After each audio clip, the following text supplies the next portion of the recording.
grabando yo también.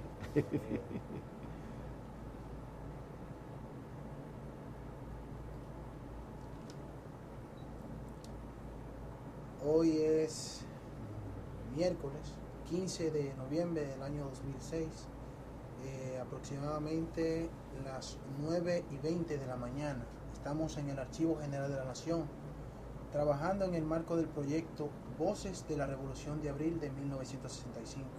Y vamos a continuar una entrevista con el señor Ramón Manuel Montes Arache.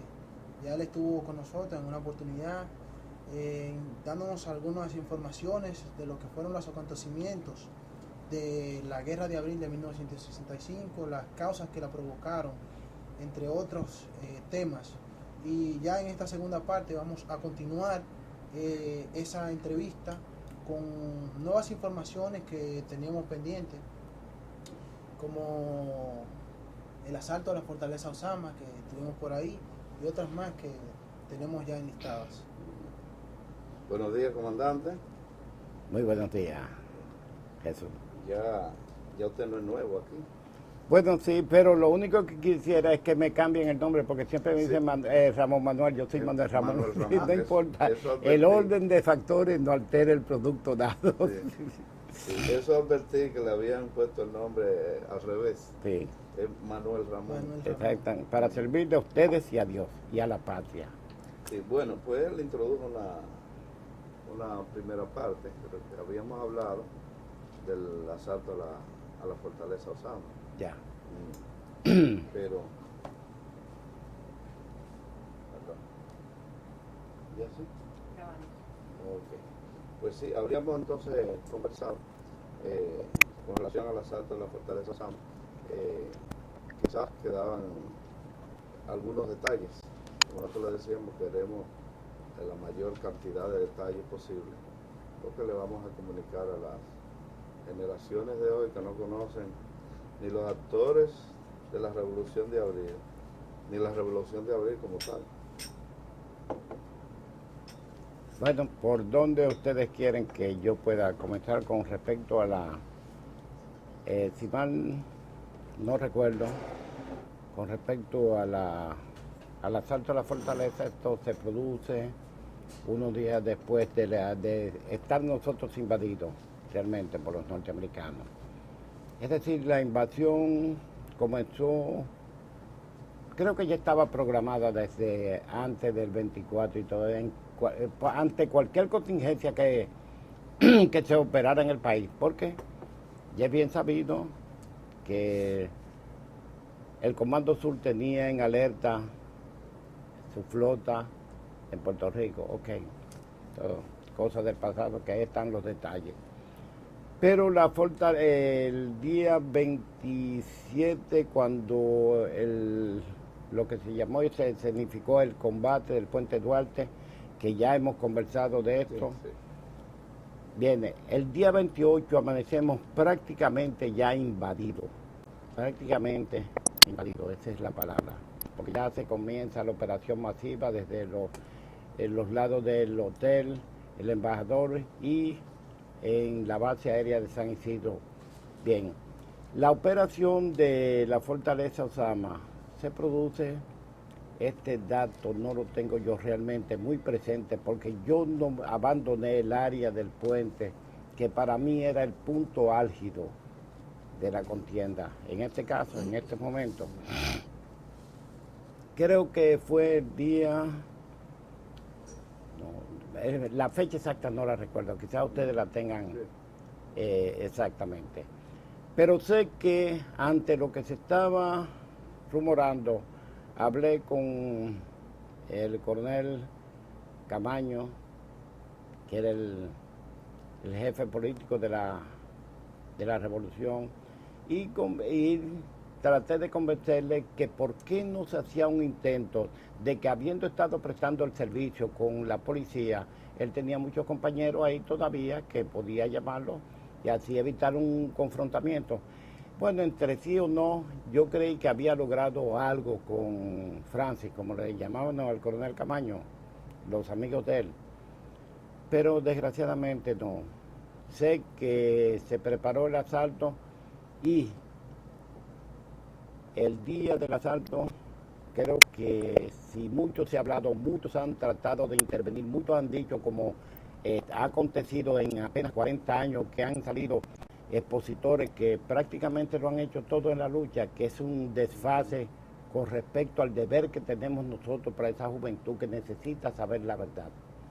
Ahí yo creo que para mí el mérito fue un oficial brillantísimo que se llamó el coronel Lora Fernández, que era ya jefe de Estado Mayor del Ejército Constitucionalista, a donde estuvo asistido por uno que otro con el coronel La Chapelle, un oficial de la Marina, Rafael Hubiera Padua, que para mí ese es de los primeros que entra a la fortaleza Osama, el coronel Rafael Hubiera Padua, que posteriormente fue ayudante mío cuando me mandaron a pasear, esa es la palabra, entre comillas, al exilio. Ese fue el ayudante mío durante año y medio en Ottawa. Bien, ahí es que se produce ese intercambio y cae en manos de los constitucionalistas con un saldo de, no sé, pero no tan sangriento como posteriormente fue lo que pasó en el Hotel Matón. Pero eso es hasta donde yo tengo que cuando a mí me avisan que la fortaleza ha caído, retorno para detener algo que se iba a producir. Y específicamente, eso es parte de lo que he de decirle. Un grupo de muchachos del 14 de junio, muchachos muy jóvenes, con su formación que no creo que políticamente no la tengo. Yo no puedo hablar de política porque no tenía formación política, pero ellos estaban un poco alocados. Tenían un grupo de hombres que lo iban a fusilar a donde estaba la torre del homenaje. Yo entro con un grupo de los hombres ranas y efectivamente encontré 4 señores pegados de la pared y a lo que iba a ser el piquete de ejecución a unos 4 o 5 metros de ellos, ya en actitud de ejecución. Le pregunto que qué van a hacer, me contestan, a fusilar a estos asesinos.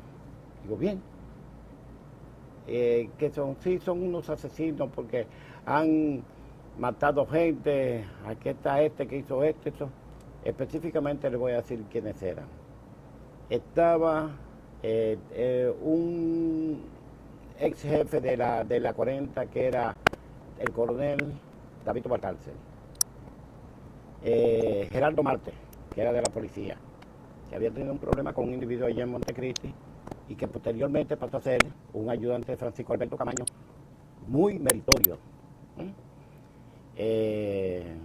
Alicinio Peña Rivera. Estos 3 señores eran los que el supuesto pelotón de ejecución iba a cometer lo que hubiera sido el primer desfase público ante la opinión pública de fusilar prisioneros. Ustedes no son jueces ni verdugos tampoco. Me dice uno de ellos, no, pues usted se va a meter en un lío. Digo, no, los que están metidos en el lío son ustedes. Ordeno que lo desarmen inmediatamente. Y donde estaban estos trancados, son ellos los que se meten y se trancan. Y me llevo estos 3 individuos y lo pongo al coronel Marte, se lo mando a Francisco Alberto Camaño, que como ya apunté, fue un oficial meritorio después de la contienda. A Alicinio Peña Rivera y a Tabito Recárcel, no podía yo hacer nada por ellos en la zona. Los hechos de ellos transgredían todas las posibilidades de lo que se pudiera hacer. Los llevé hasta la línea, dije, señores, de ahí para allá, ustedes están en libertad. Posteriormente me di cuenta una vez que me acusaron de que yo había soltado. No. Estos muchachos, estos señores después salieron del país. Pero hay que recordar una cosa, que nosotros no teníamos control del país. Nosotros estábamos estacionados en una zona de la ciudad capital que de ahí no podíamos determinar nada. Ellos salieron bajo el permiso, por así decirlo, del gobierno que presidía el general Antonio Inver Barrera, que era el gobierno contrario al nuestro. Es decir, que a mí no se me puede acusar de que yo lo dejé salir. No, yo solamente lo saqué de la zona y eso fue todo. Eso es hasta donde yo sé lo que... Después los prisioneros que estaban en la fortaleza se ordenó de que salieran todos esos hombres, que no se maltrataran ninguno, como efectivamente ocurrió. Ahí no puede haber ningún hombre que dé un testimonio de que se abusó contra ellos, ni física ni moralmente. Fueron trasladados a donde está hoy, a donde estaba en ese tiempo la normal de señorita, la Salomé Ureña, y ahí fueron alojados. Inclusive a esos prisioneros se encontraron los cheques de ellos, y se le llevaron y se le pagaron religiosamente. Una vez u otra, un hombre de eso era puesto en libertad por solicitudes familiares, y con todos los requisitos y la garantía de la ley, esos hombres eran llevados y entregados a sus familiares. Eso es lo que se puede decir de ese asalto de la fortaleza, lo que yo le puedo decir. Después ustedes oirán una serie de fábulas por ahí, ustedes saben, pero lo que yo puedo decirle, hasta ahí es eso. ¿No hubo grandes combates ahí? No, realmente no, combates no lo hubo, porque yo he oído historias de que individuos, amigos, que nunca lo vi ni acercarse a un tanque, que dispararon con un tanque, me da un poco de pena y vergüenza, porque deberían ser más sobrios con algo que es responsabilidad de ellos ante un hecho tan importante como fue la Revolución del 65. O sea, ¿quién organiza el operativo? ¿Cómo se decide? ¿Lo decide el alto mando? Específicamente, como yo estaba ya designado secretario, el ministro de las Fuerzas Armadas, Lora Fernández, era un subalterno mío. Por Lora Fernández fue que yo le dije, Lora, un magnífico oficial, muy organizado, y la operación no era ni tanta, porque ya esa gente tenían 3 o 4 días sin abastecimiento. Es decir, que se suponía que no iba a haber confrontaciones, como en efecto. Un solo disparo se hizo con un tanque, y fue determinante para que las puertas de la fortaleza se abrieran y se entregaran muertos.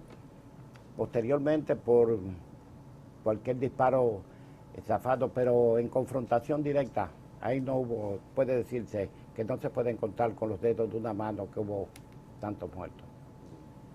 Pero hay narraciones o versiones que dan que cuando entran ya las fuerzas constitucionalistas, pues los policías que están ahí incluso entran en pánico y muchos se tiran al río y cosas como esa. Sí, es cierto. Inclusive hubo detalles de muchos, esas son las cosas posteriores, de que individuos, pues, eso como tú dices, el pánico, se tiraron de esa altura de la torre. Señores, eran 40 y pico de pie. Ellos lo que buscaron fue la muerte. Y prácticamente, no es que ellos se tiraron, otros se tiraron al río, que dicen la gente que los tiburones, yo no sé cómo nos pusieron cocodrilos, porque no tenemos, pero que sepamos, nunca en esa ría Osama ha habido un muerto, con excepción de esa pinturilla que están contando, que los tiburones que acabaron, no. Tontería. Muchos quizás murieron ahogados por el ancho de la ría, por la corriente de la ría, y otros realmente porque cayeron, y desgraciadamente la altura era mucho para ese salto. Esa es la verdad. ¿Eso fue un asalto propio de los hombres rana? No, estaban con ellos, que no se podían sustraer de ninguna operación militar, pero era el único grupo que había organizado con verdadera actitud de batalla, por así decirlo.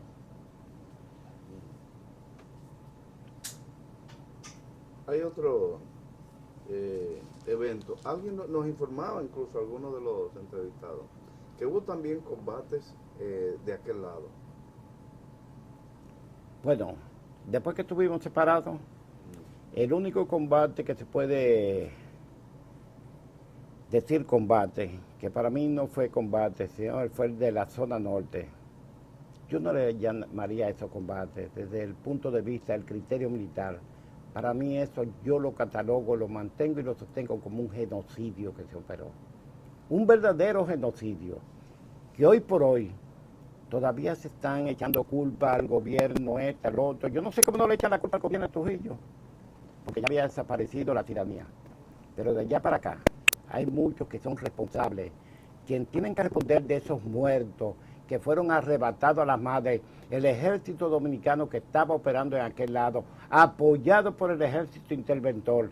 Ellos son los responsables de esa cantidad de hombres, muchachos, mozalbetes, que se lo arrancaban a la madre del seno, y simple y llanamente porque tenían un hombro morado, porque, en efecto, un muchacho cualquiera dispara un fusil loco que nunca lo habían tenido en épocas pasadas, y simple y llanamente eso determinaba la sentencia de muerte de ellos. Si hay que establecer justicia y honradez, hay muchos que son responsables, que inclusive al gobierno de Balaguer se le han echado muchos de esos muertos. No, busquen esos muertos en esa fosa, en esa barbaridad que se cometió, que fue un verdadero genocidio y nunca se ha hablado en la historia nuestra de lo que se cometió bajo la protección del ejército norteamericano. Y responsables que quedan muchísimo en el ejército dominicano. Que vinieron por toda la parte, vinieron de aquel lado. Todo lo que fue eso, el perímetro no estaba circunscrito, solamente ya se sabe lo que era la zona. Si se coge un plano, ¿cuánto? 40 cuadras que teníamos, muy poco, que eso es lo que decían, que el gobierno nuestro tenía 40 cuadras, sí, pero son 40 cuadras de dignidad y de vergüenza nacional. Eso es quizás lo que repita todavía, 40 cuadras de dignidad y de vergüenza nacional era lo que había ahí. Pero en los combates de la zona norte, usted no tuvo ninguna participación. Ya estábamos nosotros bloqueados entrada y salida. Es más, fueron muertos muchos muchachos tratando de entrar para acá. Lo agarraban ahí, lo mandaban a cualquier campamento de ella y más nunca se sabía nada de ellos. Esos son esos muertos inéditos, que se le atribuían a supuestos combates. No le llamen combate, eso llamen cualquier idioma asesinato, más nada. Que fue como del cementerio, la parte de allá de la fe. Desgraciadamente ese cementerio en ese momento, por no ser demasiado exagerado, pero creo que había tantos muertos fuera como los que habían enterrado en esa operación de limpieza, entre comillas, que deberían todavía estar, ponerle a esa gente la operación limpieza, pero es en el alma. A ver si es que no se mueren y van directo al infierno. No, de aquel lado, hablando del otro lado del puente, porque hay reporte, por ejemplo, incluso de cuando la batalla del puente, que, bueno, Ramiro Mato dice que ahí no hubo batalla, ¿no? Pero de aquel lado del puente, algunos cruzaron en Yola, nos han reportado, y atacaron de allá para acá a la fuerza de Huesa. Yo te puedo hacer, y te pediría por favor que si uno de esos comandos aparece, que tú me digas el nombre de ellos, cuáles son, para que pongamos el punto sobre la I, para que no estén inventando tanta fábula, que lo que tiende es a confundir la opinión. El general Ramírez, el cual lo conozco porque fuimos instructores juntos en la academia, donde se forjó Rafael Tomás Fernández Domínguez, en el tiempo de que el capitán de León era el jefe, el segundo mando era yo en entrenamiento. Estuvo él, estuvo Papito y Roger Ran, ese era el grupo que estaba, ¿no? En esa academia, que es por primera vez que se fusiona el ejército y la marina, ahí se forjó Rafael Tomás Fernández Domínguez, que después le han dado mucho vábulo a la academia militar. No, la academia militar se forjó después de 2 años de formación militar en esa academia, Rafael Tomás Fernández Domínguez, junto con Hernando Ramírez, el mismo Charlicinio Pereña Rivera salió de esa academia, ese que le estoy hablando. Es decir, que toda esa tontería de que hubo,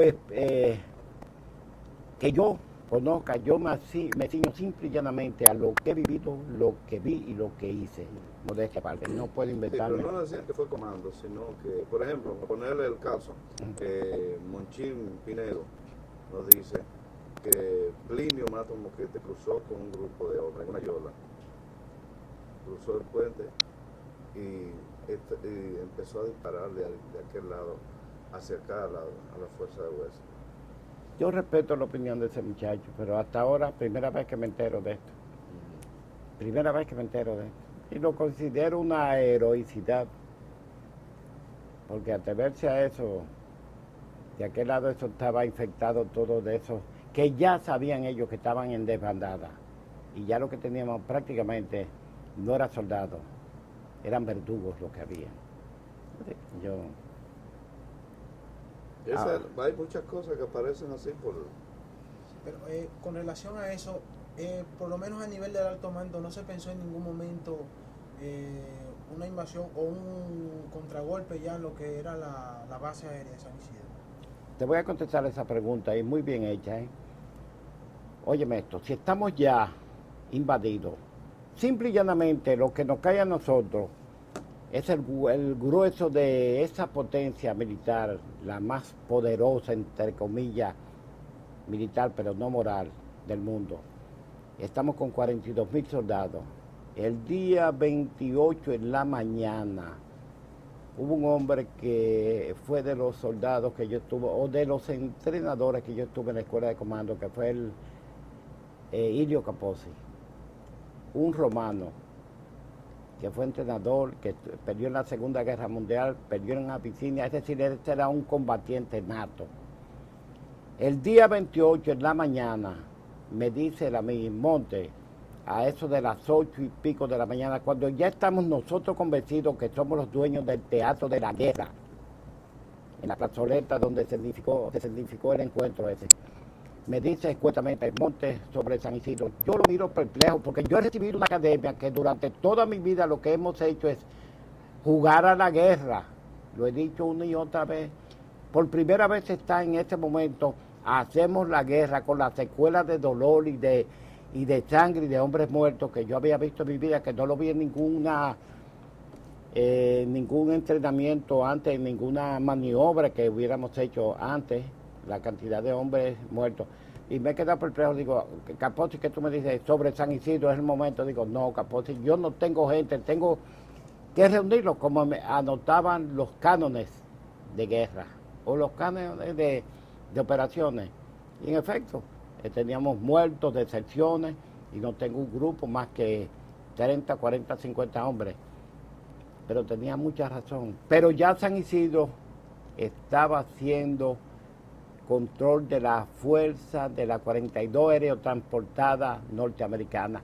¿Qué hubiera acontecido? Como fue subsecuentemente también un error, el asalto al Palacio, porque el asalto al Palacio estaba metido dentro del perímetro defensivo de la FIB.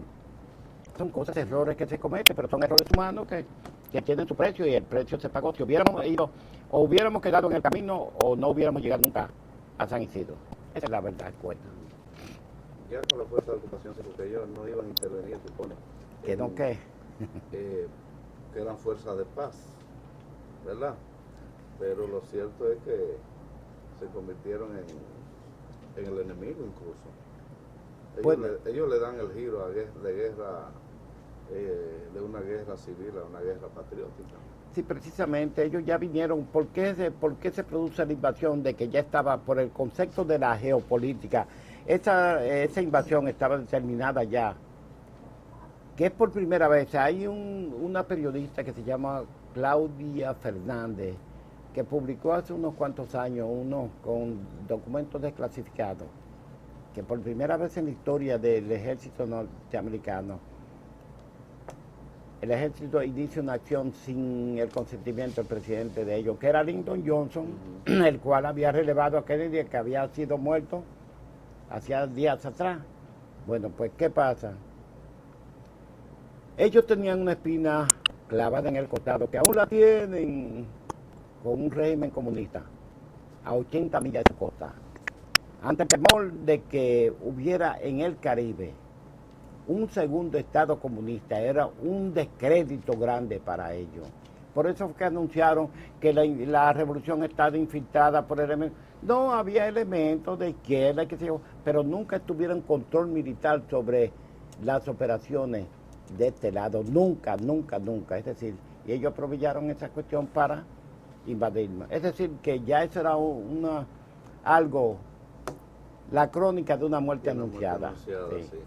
Está García Sí, Márquez. exactamente. Se le adelantaron a García Márquez. Exactamente. Ahí. Que yo creo que por eso García Márquez escribió el libro. De ahí, a partir de ahí. Sí, creo yo, es un comentario chistoso no, mío. claro, claro, sí. Hay, con relación a un reporte también de que en el combate del puente apareció un grupo de mujeres, alrededor de 10 a 12,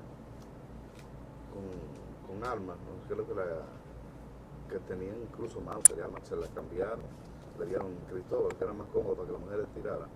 Pero el primer grupo de mujeres que aparece que combatían, porque las referencias que tenemos de mujeres, las anteriores todas están referidas a mujeres que daban soporte en otro tipo de actividad, cocinando, en comando de observación, chequeando y notificando, transportando cosas, pero no en combate propiamente dicho. ¿Usted tuvo información de eso? Segundo detalle que me admiro y me llena hasta de admiración, porque yo te puedo decir, el puente 27 aproximadamente 11 de la mañana, la única mujer que estuvo cerca al inicio de eso es una muchacha que pertenece a un grupo de militares constitucionalistas que le dicen la China. Esa mujer, yo recuerdo que estaba Ilio Capozzi, el teniente Bisonó y yo, en la Barahona, muy pegado de donde está la plazoleta. Ahí cerca de las 2 de la tarde fue herido de un balazo en la cabeza que prácticamente le partió la cabeza en dos, el teniente Bisonó. Esa mujer fue el que recogió al teniente Bisonó, ya muerto. A esa mujer, a China, la vi corriendo en la calle de un sitio a otro, recogiendo hombres heridos, arrastrando. Ella tenía un traje, un pantalón, una camisa que era un color dorado así, que se lo dije a José Francisco Peña Gómez, que después él la llevó y puso el nombre de una tal Gladys Borrell, que también que le decían la coronel. A la coronela yo no la vi en el puente, a esa China sí la vi en el puente. Como también supe de que hubo alguien, una mujer que llevó una cantina, que no sé qué fue que le entrenó, pero alguien que tenía conocimiento, que ella con la cantina y con algo que no sé cómo, porque conocimientos de explosivos los teníamos nosotros, pero estoy seguro que nunca entrenamos ninguna mujer en nada en esto. Que le dio a uno de los tanques que había, y eso fue determinante para que, bueno, estalló, ella murió en el acto, como natural, dándole con una cantina, y ella es la que más pronto va a desaparecer. Lo supe, el tanque después lo vimos paralizado, y fue de los tanques tomados, como muchos de los tanques. Pero eso de organización de mujeres, honradamente, yo quise saber quién era que la estaba comandando también, para felicitarlo. Apareció el grupo de mujeres en el puente. La versión es de Quiroz Pérez. Bueno, yo respeto la opinión de Quiroz, pero no sé en qué sitio fue que estuvieron. Dice, fue en los combates del puente. Yo digo que ellos habían minado los bancos de la zona colonial. Estaban minados. Que incluso pues esa no fue, se dijo como amenaza a la fuerza de ocupación que querían penetrar al área, pero y eso lo detuvo. Eso fue parte de la estrategia que se empleó precisamente para contener el avance, porque nosotros militarmente nunca podíamos detener esa fuerza tan poderosa, con tanto equipo, con tanto material. Una cosa que, dicho sea de paso, tenían comunicaciones, comercio, y lo más importante, que era el patrimonio cultural, que era más que los bancos de la humanidad. A ellos se les hizo saber que los bancos, que a ellos no les hubiera importado un bledo los bancos. Se les hizo saber que estaban minados la catedral, la ruina, esto, pero esa acción le correspondió a la escuela de hombres rana, que eran los que tenían explosivos y los que sabían hacer el trabajo. Dicho sea de tal y esa es la verdad. Y se le hizo saber a ellos, y quizás por eso fue que el 15 y el 16, que nos sometieron a un fuego no realmente para tomar las posiciones, cuando Bruce Palmer dio el 48 horas para entrega de la zona. No, fue más bien un fuego intimidatorio que un fuego de combate. Es decir, tuvimos muchas bajas, es verdad, pero no fue el fuego para que con este poderío que ellos tienen no tomaran la capital. Ahora se le hubiera hecho que sí se le iba a volar lo primero, que era la Catedral Primada de América, con ciertos sitios. Eso quizás pudo haber sido un freno para ella, pudo haber sido, porque ellos no sabían dónde estarían ni qué se destruiría de la catedral. De la cina, digo, ahora de los bancos, sí había también vestigios de que se la habían, pero esas decisiones que lo había tomado la escuela de comando con el personal militar, que eran los únicos que estaban realmente entrenados para ese fin. Pero no hubo explosivos en sí. De la catedral sí los hubo, en dos o tres bancos sí. Se colocaron explosivos. ¿En qué consistieron? De lo único que teníamos que no era más que también, hasta cierto punto, los de la catedral sí serían muy, porque cada un explosivo se usa con cierto determinado elemento. Catedral de que de terracota, de cemento armado era, en cierto punto, y naturalmente lo que es la catedral y la primer catedral del Nuevo Mundo, ya eso era algo que no iba a desaparecer del sitio, pero podría producirle daños irreparables ante lo que era la catedral. Bien, ¿qué teníamos nosotros solamente? Dinamita. ¿Qué le podía hacer la dinamita a una caja de seguridad de un banco? Nada. Es como tú poner un cohete chino aquí, un cohetico chino, que a lo mejor lo mancha y más nada. Ahora, si usa otro explosivo, sí le hace daño a la mesa y hasta te la rompe. Pero empleando, porque ¿qué trajeron ellos? Que nos sirvió algunos de los vehículos que le quitamos posteriormente. Ellos trajeron el C4 aquí, que ya nosotros sabíamos cómo usarlo, pero todavía no teníamos C4.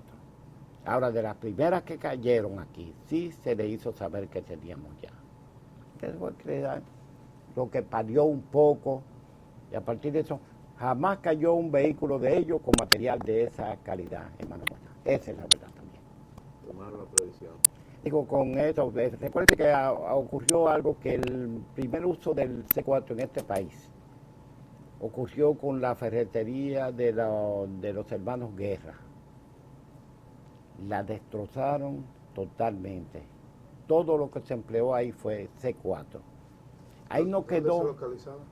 Eso fue, yo creo que por la Amado García, a la altura pero de aquel lado ya, fuera de la zona nuestra. Y eso, como te le dijo que era de elementos, eso fue después de la invasión de ellos. El primer empleo de ese material fue en esa ferretería, que dicho sea de paso, los gobiernos posteriores, entre ellos Salvador Jorge Blanco, pagó deudas de guerra a este muchacho, a Héctor Aristi, le pagó la deuda de guerra porque a no sé cuántos más, pero a los Diegos, a los Guerra, No le pagaron. jamás le pagaron nada. Cosas de la guerra. Entonces sí me dijo que estaba dinamitada la catedral, Ciertos puntos. algunos puntos y algunos bancos. Algunos bancos y algunos, el monasterio la cuestión de esta, 2 o 3 monumentos que teníamos aquí en la zona. Allá abajo San Diego, que eran naturalmente cosas que era prácticamente la casona de un virrey. Y se tuvo en consideración ante lo que podía causar por ser patrimonio de la humanidad. Eso sí se le hizo saber deliberadamente, y a partir de ese momento ya ahí no había, porque podía mandar cualquier tipo que estuviera humeando, que aunque hubiera sido difícil, podía determinar con los tecnicismos que ellos tienen dónde estarían, pero ahí no se le permitía la entrada a nadie ya a partir de esos momentos. La seguridad de los bancos y de toda el área que estaba a cargo de los hombres rana. No, había muchos comandos civiles, pero siempre con hombres rana, siempre. Siempre combinados. Sí. Porque también nos dijeron que se habían puesto tanques de estos de 55 galones plástico lleno de combustible, con combustible y arena, aceite, no sé cuál es la combinación que usan, para que en caso de por lo menos se le hizo saber a la fuerza de ocupación. En caso de que ellos penetraran, se disparaba a los tanques y alguien estaba encargado de eso. Pero eso iba a ser nada más que fuego. ¿Cuál sería el efecto que haría esto? Yo quisiera que me haga una demostración de eso, a ver si no hay que matar los mosquitos, para recomendárselo a salud pública para ver si combatimos el dengue. Está bien, de las cosas que se hablan, pero realmente como con cierto conocimiento de explosivos yo me hago la pregunta, ¿qué causaría eso? ¿Qué efecto causaría? No sé. Porque el cóctel molotov no creo que sería el clásico cóctel molotov para prepararlo con esto, porque la arena que se le echaba a una botellita es para que le diera peso para donde va dirigida, que no había que darle tanto peso, sino que darle para, y con el impacto que causara, pero, y bueno, ya es mejor no hablar de eso, porque van estos muchachos cabeza caliente y se ponen así inventando con qué se hace un molotov y no quiero que lo prendan. Ya no está interesado en eso, recuerdo, ahorita estábamos hablando, y precisamente un detalle interesante, porque, como le decía, el doctor Yoticuri sostiene, dice, que las drogas fueron introducidas al país Es cierto. A raíz de la ocupación norteamericana. ¿Usted comparte esa opinión? Corroboro totalmente con el doctor Yoticuri. En toda mi vida militar, apenas esto comenzó en el 65, en toda mi formación desde el año 50 hasta ahí, en muchos trechos, jamás oí hablar de droga en este país, jamás, ni amigos ni nadie. En cuanto entraron ellos, ahí comenzó el uso porque los mismos soldados de ellos se veían que fumaban la droga. Y comenzó la infiltración de la droga por los barrios y a nivel de la república también comenzó. Bueno, estábamos invadidos totalmente, pero ahí pasó. Y ellos fueron los que realmente diseminaron la droga y ese diploma de honor no se lo quita nadie a ellos, porque a donde quiera que van a hacer lo mismo. Ahí está con los talibanes, acabaron los talibanes, sacaron los talibanes, pero cuando en el área que estaban los talibanes no se producía droga, desde que ellos están ocupando, ha aumentado se ha incrementado el cultivo del opio, un 80 un 90%. ¿Qué quiere decir eso? ¿Ah? ¿Que lleva la cultura? No, bueno, una cultura un poco destructiva, pero muy... Una cultura destructiva. Sí. Ahorita usted nos hablaba de un punto en que no se habla precisamente de Abril, es de las deserciones. Hasta ahora, por ejemplo, todo el mundo plantea las cosas como perfectas. Y es un poco extraño, ¿verdad? Porque parece muy de novela. Pero es interesante que usted planteaba ahorita así marginalmente hablando sobre que hubo deserciones. Mucho. ¿Se dieron? ¿Cómo se dieron? ¿Dónde se dieron? Mucho. Es natural. Fíjate, ubícate tú en esa situación. Cuando tú estás acostumbrado a hacer, en tu norma de vida, siempre has ido a la escuela, vas por aquí, siempre has ido a tu escuela y eso. Un ejemplo cualquiera. De golpe y porrazo te ponen que donde tú vas a la escuela te salen y te salen una cerámica. ¿Qué es esto? ¿Qué diablo es esto? No lo has visto nunca, ¿verdad? Entonces te vas por otro lado. Cuando nosotros nos vimos enfrentados en el emplazamiento del Puente Duarte, 11:30, 12:03, a partir de ese momento, yo vi lo que nunca había visto en ninguna maniobra. Hombres destrozados, porque alguien dice que se emplearon bombas, no. El general Ramiro Mato dice que no fue combate, y si no fue combate, donde se empleó aviación, infantería y marina. ¿A qué le llaman? Digo, el criterio lo respeto, porque es un oficial brillantísimo. Pero qué caray. Ahora, él sí puede, porque él fue una baja de guerra. Él fue herido por efecto de un disparo de un cañón, algo así. Yo vi, hombre, ahí se empleó no bombas lanzadas por aviación, sino cohetería, cohetes y metralla. Pero esos cohetes destrozan a un hombre. Yo vi hombres partidos, vi secciones de hombres en un sitio, y como yo mucho. Eso produjo, yo puedo decirlo con suficiente veracidad, si se me percibe, que nosotros sufrimos una deserción de un 80%, más o menos de hombres. Con razones, porque no todos fuimos entrenados. Yo por lo pronto no fui entrenado para la guerra, pero el grupo que yo tenía sí tenía otra calidad. Y no es que flaqueara uno u otro, pero eran tampoco aquellos que no tenían oficiales al mando, porque fueron pocos oficiales que estaban. Hubo sí muchas decepciones. ¿En cuáles eventos, por ejemplo, se constata que hubo deserción? Cuando Dice yo en general 80%, más o menos. se Pero dice, ¿en qué actividad? Por ejemplo, en el puente hubo deserción. a partir de ese momento, y es natural, a partir de ese momento hubo muchas decepciones por la MAPRO. Esa es la verdad. Y por la falta de conducción de oficiales. Se estaba discutiendo en la embajada norteamericana, cuando los norteamericanos, que está publicado en un libro que salió, que lo estuve repasando, muy bonito por cierto, cuando el embajador norteamericano conmina a Camaño y a los oficiales que están ahí que se rindan, que están perdidos. Ellos tenían razón. De acuerdo a lo que recibían, las versiones que estaban razón. Porque ya lo que había de nosotros en pocas horas sí habíamos sido diezmados. No contaron con un aliado poderosísimo que fue al caer la noche.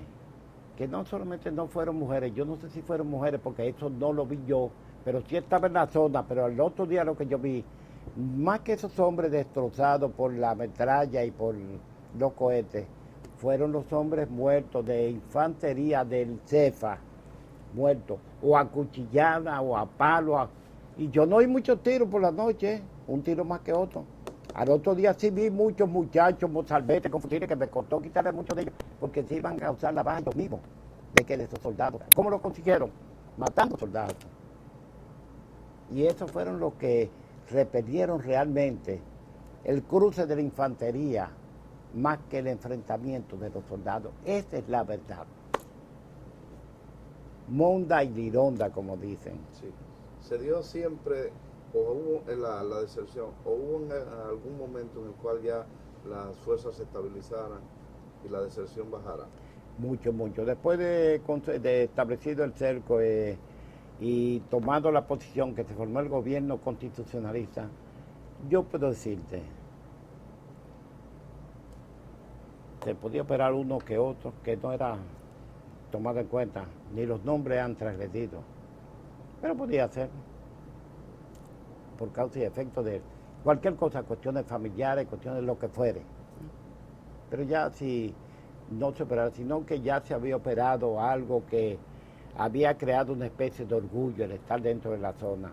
Es decir, que ya de ahí para adelante no había tal. Por eso es que yo te digo que los constitucionalistas pueden llamarse con mucha razón el estamento de la dignidad nacional. Esa zona.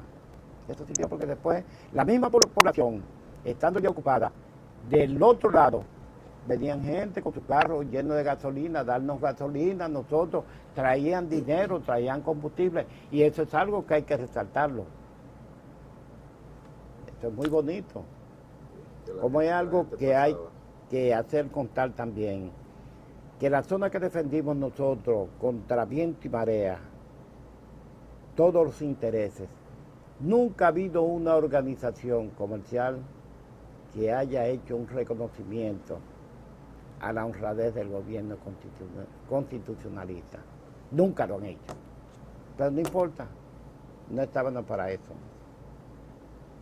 Sin embargo, hasta cobraron pero como usted nos dijo la otra vez, se hacía un vale. Oh, sí, sí, y sí. se dejaba ahí. Y sus intereses fueron preservados todos. Fíjese que hubo un oficial que fue muerto, Oscar Santana, por defender un puesto de pollo. Óigame eso. Por defender un puesto de pollo. Y el que cometió el hecho que lo mató a mansalva, ese sí fue llevado y fue fusilado, pero por ladrón. Y asesino, exactamente. Ese Barahona. No, este fue... No, sí, Oscar Santana, me confundí. Diablo ahí, que ni me quiero acordar del nombre de él. No, el Barahona era Eliseo Andújar. Sí, ese muchacho está vivo. Bueno, Usted nos ha dado algunas pinceladas de lo que fueron los combates del 14, del 15 y 16 de junio, pero ¿cómo se desarrollan esos combates? Bueno, como yo te dije, combates prácticamente no fueron combates. Fueron escaramuzas tentatorias. Ahora, estos 2 días, nosotros perdimos mucha población que no eran hombres combatientes. Eso es lo doloroso. Causa y efecto de el disparo de un mortero a donde había mujeres, muchachos, donde causaba su efecto. Quienes perdieron hombres, fueron ellos, porque por la zona de Santa Bárbara, ellos trataron de penetrar esa zona. Y ahí fueron, yo sí le puedo decir que por la ruina de San Francisco, yo vi un momento del otro lado, que eran las 4 o las 5 de la tarde, por ahí, yo vi no menos de... Es curioso porque ellos retiran su muerto de una vez, pero parece que le estaban dando bastante. Y yo vi no menos de 14 o 15 soldados de ellos tirados ahí, en esa zona. Ellos trataron naturalmente, porque eso se ve, porque durante la noche entera fue un bombardeo que tú es bim bom, bim bom, y digo, van a acabar con esto, pero no van. Esos proyectiles de fogueo que surten su efecto y son intimidatorios. Pero no fueron combates frontales, no lo hubo nunca. Esa es la verdad. ¿A qué hora más o menos comienza ya el bombardeo por parte de los norteamericanos? Exactamente, se comenzó como a las 8 de la mañana de un día, 8, 9 más o menos, que todavía deben quedar las huellas de uno de los primeros disparos que fueron hechos desde el otro lado del río y fíjense si había precisión, tenían todos los aparatos e instrumentos de precisión para medir distancia y todo, y un proyectil en el medio de la calle del Conde, porque ese no chocó nada. Yo que he sido oficial de artillería, que sé cómo se gradúa la Cepoleta, estalló frente a la ventana del comando, de donde está el asiento del gobierno de Camaño. ¿Del edificio? Fue, sí, ahí mismo fue, y fue eso, una advertencia. Es decir, que eso hicieron durante todos los sitios de la capital, pues usaban ese tipo de explosivo, lo único que causó un poco de daño, porque era un proyectil explosivo, que fragmentó y causó daño. Creo que ahí sufrió un poco de daño Hernando Ramírez. Sí, sí, lo dice, que eso determinó que se tuvo que ausentar y someterse a terapia. Pero después en todo el perímetro de la capital no, estaban los ojos a Victoria atentos. Pero eso, la penetración real no se produjo. Esa es la verdad. ¿Hubo ataques 13 y 14 también? Yo diría que 13 hasta adelantadito, hasta las 3 de la tarde del 14. Pero no completo, 13 y 14. Pero atacaron ellos. Eso sí. ¿Por qué parte estaban supuestos a avanzar los norteamericanos? Ellos habían elegido, ellos parece que habían elegido una zona por ser la más, a juicio de ella, la que más posibilidades. Tú sabes que ellos tienen su plan de operación en todo, porque la geografía de este mundo está, fotografiada milimétricamente. Ellos tienen su plan de operación en toda parte. Eso es, permíteme un paréntesis. A mí me pueden mandar a un sitio, usted va como jefe de mire su latitud y longitud. Usted tiene una batería de mortero ahí. Yo sé dónde estoy, y me han dado latitud y longitud en el mundo, sé dónde estoy, por latitud y longitud. El mando me dice, tenemos un foco de resistencia en tal latitud, el alcance de sus piezas, Dios, abra fuego a tal latitud y longitud. Yo estoy aquí, y me está mandando aquí, distancia, ajusten. El comando que me dice, fuego efectivo, sígale. Yo no sé a quién le estoy tirando y si le estoy dando, Ellos pueden hacerlo por la planificación de aire, de que el mundo entero está ya diagramado. Y tú ves una carta, ahí me enseñaron el otro día en mi casa, y mira, esa es tu casa, hijo. Una foto de un satélite, sí, a donde yo vivo. Sí, Digo, caracoles, para que tú veas. Digo, y ellos para fines militares, imagínate lo que es. Entonces, y en aquel tiempo no estaría, pero ya estaba así realmente bien diagramado. Ellos consideraban que por esa zona sería la más vulnerable. Por la otra zona, debido a la densidad poblacional, y si no que destruyeran el área, se le iba a convertir en la lucha cuerpo a cuerpo, que a eso sí que tenían ellos. Ellos lo evitan. Ahí está. ¿Las dos zonas cuáles eran? La parte de la, por ahí por Santa Bárbara, y la otra que se reservó, que era desde el malecón por ahí, que era zona ya más residencial, que podía ser muy peligrosa para ella, para tomarla, porque se podía convertir en la lucha cuerpo a cuerpo. Desde que por la otra yo la veía más fácil por la penetración que había. Nunca por la zona, ya por la parte norte de la zona. Esto lo tenían ellos para controlar y lo hubieran empleado muy poco, por la densidad poblacional que había. Por ahí no pensaron ellos nunca No, avanzar. en ningún momento, En por el ahí área no de hubo control. ni el tiro de un tirapiedra. Porque eso estaba bajo su poder. Sí.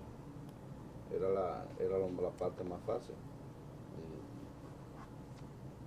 Hay un elemento, comandante, que nos salió, debe que estamos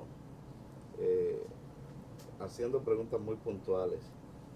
Nos reportaron, por ejemplo, que hubo casos de enfermedades mentales, no severas, pero paranoia, depresiones, por lo cual algunos incluso oficiales fueron llevados a consulta y hasta internamiento en el Padre Guillermo.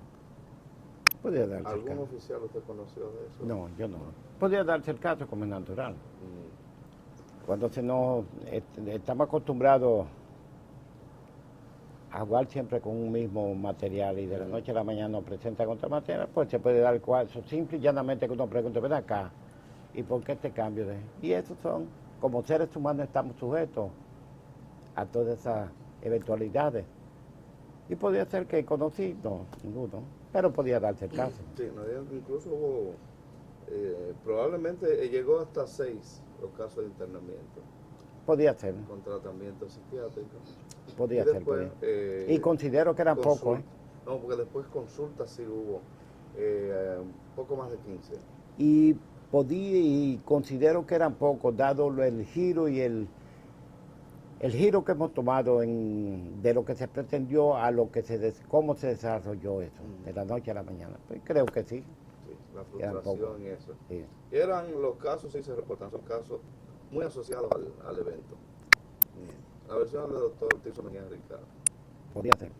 que acababa de regresar de Alemania con una formación precisamente en el área de psicología y Magnífico médico. Y, bueno, porque esto es la primera vez incluso que nos reportan ahora que se dieran esos casos. Confirmé con el doctor Ubiña, sí hubo, incluso hay el caso de me citó de un amigo, pero ya ese particularmente tenía problemas previos. Tenía un lastre ya. Ese tenía problemas previos. Incluso ellos se metieron algunos, él mismo acompañó a otro oficial a tomar medicina en algunas farmacias Podía ser. para tratamiento, porque la medicina para estos casos no es abundante. Pero fíjate una cosa, y dando como esa conversación que se suscita, somos el producto de una tiranía durante tanto tiempo. Se elige un gobierno libre, es derrocado ese gobierno libre, todo lo que ocurre, y de la noche a la mañana, señora, hay un terreno muy amplio para que se cultive todo esto, porque son dolencias naturales del individuo, y que pueda, en un momento determinado, yo considero que se respetaron poco, debieron haberse respetado muchísimo más. Probablemente no iban, Sí, entonces es normal. o no se atendían como tal. Y creo que ahora deben andar locos viejos aquí en este país. Sí. Y tiene caso de, bueno, por lo menos reportes de otro tipo de enfermedades ya que se habían provocado. No. En esto, fíjate, parece que fuimos bastante, no sé, pero no, de enfermedades así, no hubo ninguna virulencia, no hubo ninguna enfermedad de esas que se presentan periódicamente. Es más, ni la gripe la oí nombrar en ese tiempo. De diarrea sí nos hablaron. podía hacer también, Sí. dadas las condiciones en que vivíamos por dos razones. Una de las condiciones de que entre el locro de Chicapica y esto diario y esto pues, Un bacalao natural, viejo. sí. La leche, ¿cómo es la leche? Ah, la leche Bambi. Ya, imagínate. Esa es la que traían ellos de allá. Ujú. Y ya que estamos hablando de eso, podríamos introducir ahí cómo era la cotidianidad en la guerra, o sea, el diario vivir, un día normal, un día... en la guerra. Mira, yo puedo decirte una cosa, que si buscamos parámetros para establecer comparaciones, en primer lugar, no creo que en ningún estamento que se pueda leer de revoluciones que se hayan operado en ninguna faz de la tierra y bajo ninguna circunstancia haya habido una revolución que se parezca ni someramente a esta, oiga, ni someramente, por el romanticismo que empleamos. Es respeto a esto, es respeto a esto, es respeto a esto. Dentro de la zona era un delito hasta el contubernio de la parranda. Hubo matrimonios que se celebraron.